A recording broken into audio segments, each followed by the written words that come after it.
Howdy, Possum Patty here, and I'm nature journaling. It's April 23rd. I woke up to a chilly blue sky and frozen puddles on the ground.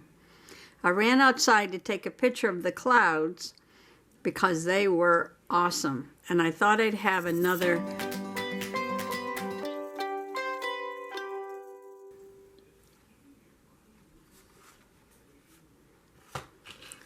I'm going to start by just making a little window on my page. I'm going to trace this card from the camera battery package. Give me a little window. I'll go over it later with some ink. Next, I'm going to take a white oil pastel. This is from Michael's Artist Loft. This is academic. That means this is cheap school supply. So nothing fancy, nothing expensive. And I'm going to use this oil pastel as a resist. And I'm going to mark in the clouds. And then I am just going to paint over it like so to get my cloud pattern for this morning. So first I'm going to mark my clouds. There were two really heavy rows. I think these are cirrocumulus clouds, and I believe the pattern that they're in comes from the wind up at that level.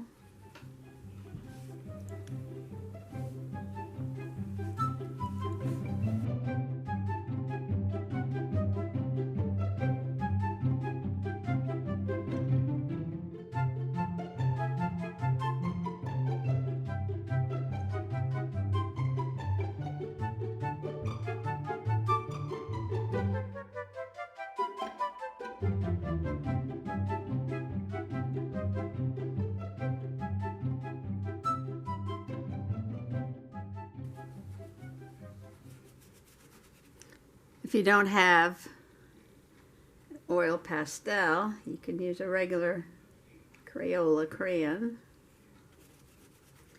That works too. I think the oil pastels work a little bit better at resisting the watercolor paint.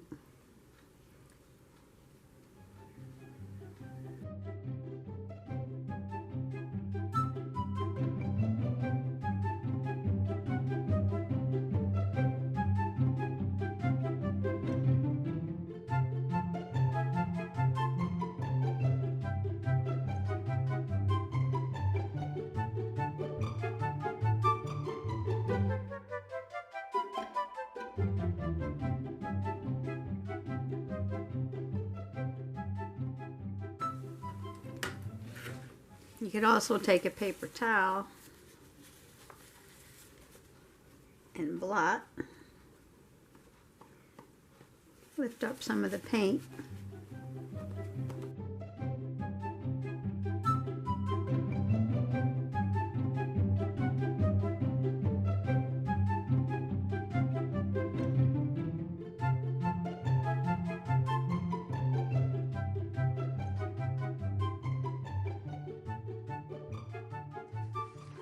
I just noticed I was on the last page of the journal.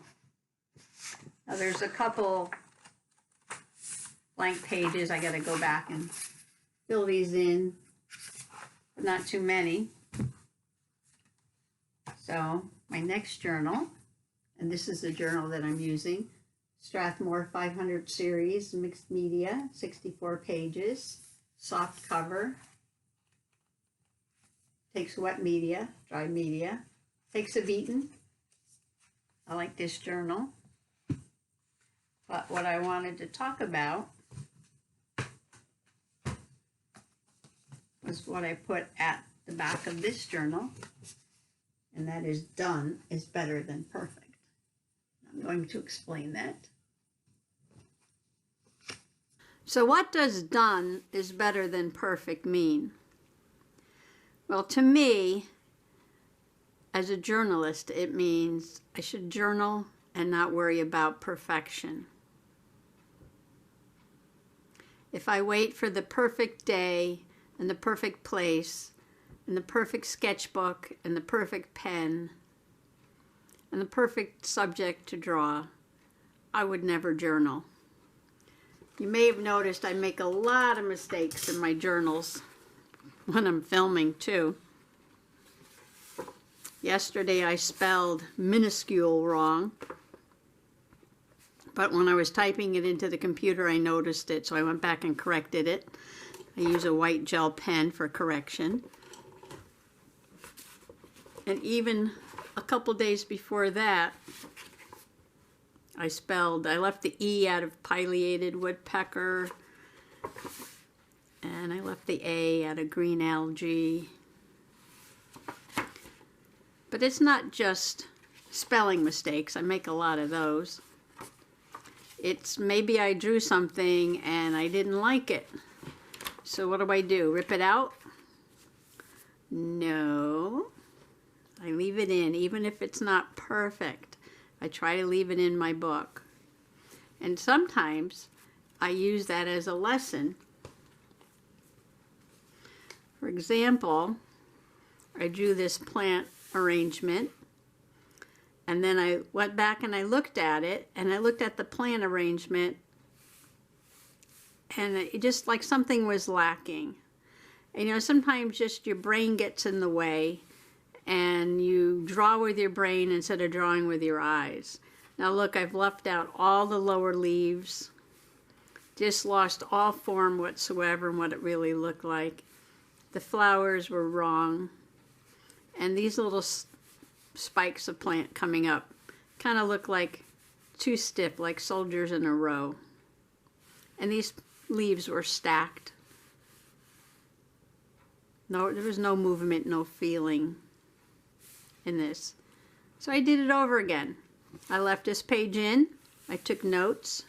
Now I'm not being harsh on myself or critical on myself. I'm just learning. When you leave your mistakes in your book, or even some of your more awkward drawings, or some of your beginner drawings, you can see your progress. Now look, I did this one over again. I added some very faint lower leaves so they wouldn't distract. They look like they're pushed more in the background, but it certainly fills in that area. I didn't stack my leaves in a row. I moved them around to different angles. I even did a better job at bending the leaves over at the tips. And I fixed this. That I guess was supposed to be a leaf at the end. Wasn't quite sure what that was. This little plant here, I gave it some movement and bent it out in different directions. And now you can actually see the form of this succulent, where here it just, you can't see it at all. You can see how the plant grows. And the flowers are more true to life in this picture also. And I like the way I gave it a little background. So even though this wasn't perfect and I didn't like it, I left it, I took notes, and I improved on myself. I'm not very good at drawing rocks. I had this little rock I wanted to sketch. I was using watercolor pencils that day, and I sketched it. And again, my brain got in the way. I went back and I looked at the rock and I said, that's not really what it looks like. So I tried again. And I drew it over again. And I said, that's closer, but not quite really what it looks like. I did it a third time. I said, now that's more what it really looks like. The same thing in my current journal.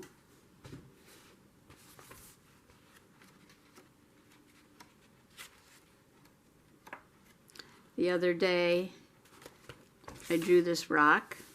Now this is the second time I've drawn this rock. The first time, I put some angles on it. Again, my brain is saying draw a rock, and I'm not really looking at what I'm drawing and paying closer attention to the rock I was actually drawing. This one did come out rounder looking without the sharp angle here, because that sharp angle was not on that rock. It was kind of round and smooth. So maybe if I drew this for a third time, it would even come out better the third time. Now on this page, I was at an overlook on the side of a mountain, and this is supposed to be the edge of the overlook, and this is the distant view. But look how flat it is. There's no detail in the foreground. This all looks the same. The river looks much closer than what it really was. So I tried it again. Again, I'm not being nasty on myself. I'm just trying to learn from my own experiences.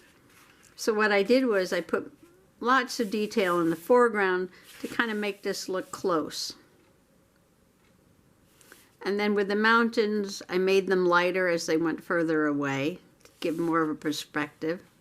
And I certainly made the river the size that it was from the view. So maybe now this is not a perfect picture, but it's certainly better than the other one. And again, not being critical on myself, just trying to teach myself from my own drawings.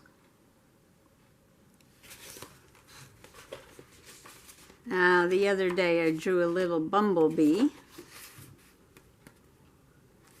and I was thinking about this honeybee I did and trying to remember about getting the proportions correctly, because on this one I made a note, I made the abdomen too long. If you take a measure, probably should have only been up to here. Just a little bit too long. But I made a note, too long. If you want to be anatomically correct, just put a little note there. Otherwise, don't worry about it. So the most important thing is to get your journal page done, because done is better than perfect. Spelling mistakes don't count. You're not graded on your nature journal. And no matter how your page comes out, if you don't like the layout, if you don't like the colors, if you don't like your drawing, it doesn't matter. Just leave it and go on. And someday you'll go back and look at that page and be happy you did. So I determined today was going to be another cloud appreciation day, because when I looked out the window this morning, I just saw these awesome clouds. I ran out, took a picture of them, and came back inside, looked out the window, and drew them. I used a watercolor resist technique using oil pastels in my watercolors. I framed it in. I looked up some notes. I thought they were cirrocumulus, but they're higher and cooler than the altocumulus. And the altocumulus are usually darker and larger than the cirrocumulus, but they can both be present in the sky at the same time. Trying to learn about the different kind of clouds, I was looking online, and this pattern in the sky is also called a mackerel sky, named after the fish. Mackerel sky. Sky is dappled with rows of small white fleecy clouds, typically cirrocumulus, like the pattern on a mackerel's back. So of course I had to look up and see what a mackerel looked like, because I only had ever seen them filleted. And they do have this pattern on their back.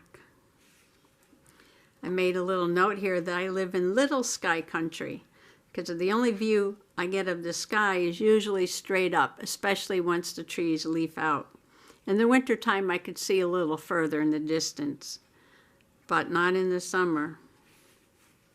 And just in case if you're interested, there really is a cloudappreciationsociety.org, where you can go on and find amazing pictures of clouds. Thanks for coming along today. Bye-bye.